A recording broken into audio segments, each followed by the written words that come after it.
Bonjour et bienvenue dans l'émission Entreprise et Innovation. Notre entreprise du jour, c'est Altair France, la filiale française de poids d'un groupe américain spécialisé dans la simulation numérique. Avec nous ce matin, le directeur général d'Altair France, François Weller, bonjour. Bonjour. Alors présentez-nous brièvement le groupe Altair, fondé il y a 35 ans et coté au Nasdaq, et expliquez-nous peut-être ce qu'est la simulation numérique. Oui, bien sûr. Donc Altair, c'est effectivement une société de technologie. Donc notre vision, c'est de transformer la prise de décision de nos clients. Et pour ça, on s'appuie sur trois domaines de logiciels. Donc la simulation numérique, comme vous l'avez dit, donc la simulation des phénomènes physiques, le calcul intensif et l'analyse de données. Et nous voyons la convergence de ces trois domaines pour permettre de prendre des décisions mieux informées. Donc c'est une société effectivement internationale, cotée au Nasdaq, vous l'avez dit, 3000 personnes dans le monde, présentes dans 25 pays, donc très globale. Et en même temps, c'est une société familiale. Notre fondateur est toujours notre CIO et nous sommes quelques centaines de personnes par pays. Donc un fonctionnement au quotidien d'une PME. Et alors, quelle est la particularité et le poids d'Altair France au sein de ce grand groupe américain ? Alors la France est bien sûr un marché intéressant pour Altair, avec les sociétés industrielles que nous connaissons bien, mais en plus, la France a un poids particulier du fait de la qualité de la R&D. Donc Altair a fait des acquisitions et puis investi dans des profils pointus de scientifiques et d'ingénieurs qui permettent de pousser plus loin la recherche. Par exemple, dans le domaine de l'électromagnétique basse fréquence, qui est aujourd'hui très important dans le monde de la mobilité électrique, le centre de développement mondial est à Grenoble. Alors, qui sont vos clients en France? On est plutôt sur des PME, sur des groupes du CAC 40, sur des filiales de grands groupes?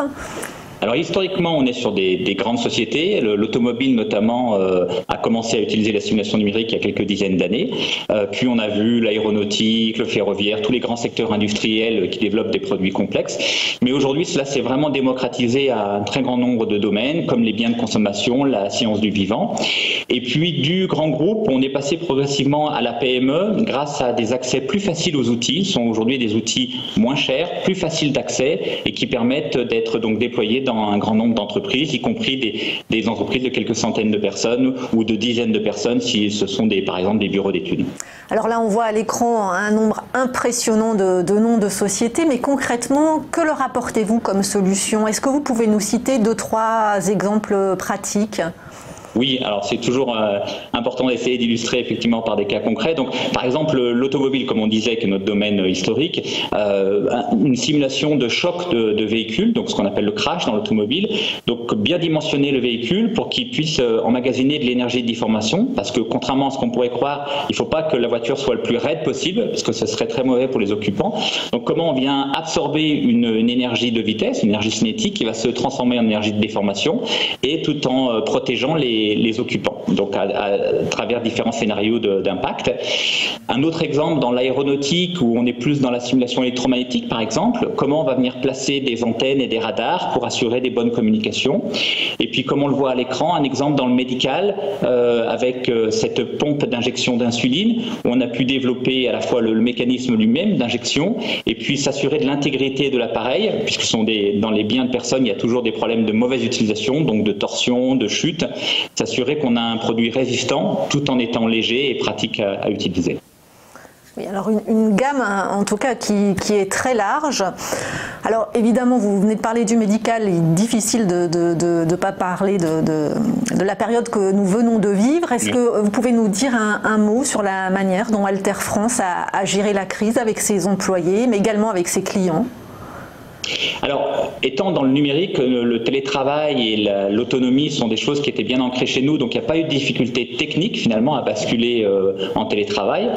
Mais bien évidemment, le confinement a beaucoup joué sur l'isolement, donc on a fait très attention à ce que les gens restent connectés. On est dans une culture d'échange forte, et particulièrement pour les gens qui sont très isolés, qui sont célibataires, les stagiaires, on a fait très attention à ces gens-là. Donc on a organisé des cafés virtuels, un certain nombre d'événements, des concours concours de cuisine, de photos, des choses pour essayer de conserver ce qu'on retrouve au quotidien dans l'entreprise, qui sont très importants pour que les gens se sentent bien et continuent à innover.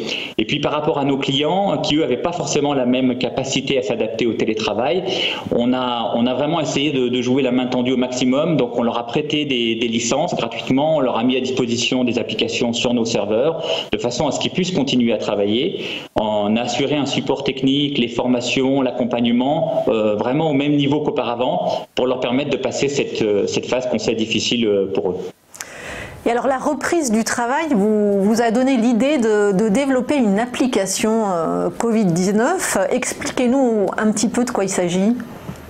Oui, alors effectivement, quand on a programmé la réouverture des bureaux courant avril et puis en mai et puis en juin, on a contacté la médecine du travail et bien évidemment il y a encore beaucoup de questions ouvertes, il y a beaucoup d'inconnus dans ce virus. Donc sans prétention, mais avec méthode, on a essayé d'adapter les technologies à notre propre problématique. Donc on a modélisé notre bureau parisien et puis on a simulé la diffusion du virus avec quelqu'un qui est infecté, qui se promène dans les bureaux, avec différents scénarios. Donc encore une fois, il y a énormément d'inconnus aujourd'hui, donc on n'a pas la prétention d'avoir quelque chose qui est très fin en termes de prévision d'infection. Mais par contre, comme au démarrage de la simulation numérique il y a quelques dizaines d'années, on peut tout à fait raisonner en relatif, comparer des scénarios entre eux. Et donc là, on a pu regarder qu'est-ce qui se passe si les fenêtres sont ouvertes ou fermées, si les bureaux sont ouverts ou fermés, si la climatisation est en route ou pas, si les gens sont certes espacés mais plutôt proches de la zone de circulation ou loin de la zone de circulation, etc. pour permettre aussi d'identifier dans le bureau les zones qui sont finalement plus problématiques et où il ne faut pas se poser. Et alors où est-ce qu'il ne faut pas se poser quand le virus est dans le coin? Non mais c'est important ça. Non, c'est important. Près des portes, près des fenêtres, sous la clim? Clairement, l'ouverture des fenêtres est très importante pour la diffusion de virus, donc ça permet de diluer beaucoup, ça c'est vraiment un enseignement. Alors malheureusement, quand on est dans un environnement pollué, il y a d'autres problèmes par ailleurs, mais en tout cas pour le risque immédiat, c'est important. Et puis effectivement, un bureau fermé, mine de rien, protège bien. Et si la personne est infectée, bien sûr, avec une personne par bureau, ça contient aussi son virus. Alors, donc aujourd'hui, on en est au début et j'en profite peut-être s'il y a des gens qui veulent nous aider à travailler sur ce modèle-là, ce serait important qu'on arrive à améliorer sa prévision et sa précision. Il vous faudrait un partenaire pour co-développer plus en avant le modèle, oui, c'est ça? Effectivement, on approche aujourd'hui des médecins, des spécialistes d'épidémiologie pour pouvoir améliorer cela. Alors d'un point de vue économique, quelles sont les conséquences de cette crise pour l'entreprise et vous l'avez un peu évoqué pour vos clients? Est-ce que la reprise se fait doucement? Est-ce que vous êtes inquiet pour la suite?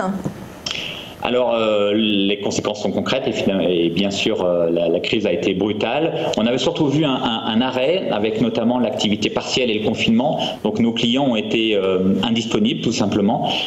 Donc, on est une société qui a la chance d'avoir une forte croissance. On est à plus de 15% par an. Donc, cette année, on ne l'aura pas. On ne se fait pas d'illusions. Donc, c'est concret. Néanmoins, on a un modèle économique qui est très solide avec des licences annuelles. Donc, on n'est pas du tout inquiet sur la solidité de l'entreprise. Par contre, pour nos clients, ça peut être plus compliqué puisqu'ils ont des budgets qui sont vraiment mangés par leur capacité aujourd'hui de cash flow. Du coup, on les accompagne, mais on voit en même temps le besoin de transformation numérique. Donc, dans des secteurs ou dans des services où ils étaient plus hésitants à appliquer ces technologies-là par rapport à du test physique, nécessité fait loi. Il y a besoin aujourd'hui d'accélérer la transformation numérique. Donc, on voit en même temps des opportunités qui apparaissent. Et je dirais qu'aujourd'hui, on a un peu le sentiment de temps à rattraper. Donc non, la reprise est honnêtement très forte. Donc on a plutôt du mal à répondre à toutes les sollicitations. On verra comment ça continuera à se transformer. Je dirais que l'inquiétude vient plutôt du manque de visibilité que de problématiques avérées. Alors pour rester sur cette note d'optimisme, quelles sont les prochaines étapes de développement d'Alter France ? Alors, je le disais tout à l'heure en tout début, on a ces 3 métiers, simulation numérique, calcul intensif et analyse de la donnée. Aujourd'hui, en toute honnêteté, ça reste des domaines tangents, adjacents, qui travaillent ensemble par moment, mais pas à 100%. Donc nous, on a cette ambition, cette volonté de participer à la convergence de ces 3 domaines-là. Et Alter France, aujourd'hui, nous sommes 230 personnes. On a vraiment envie de jouer un rôle actif dans cette convergence, d'accompagner nos clients dans la mise au point de ces technologies, mais aussi du déploiement, puisqu'on sait souvent que la technologie ne reste qu'un outil et que c'est l'évolution des organisations qui est souvent le challenge le plus important. En tout cas, on vous souhaite de réussir ce challenge. Merci beaucoup, François Weller, directeur général d'Alter France.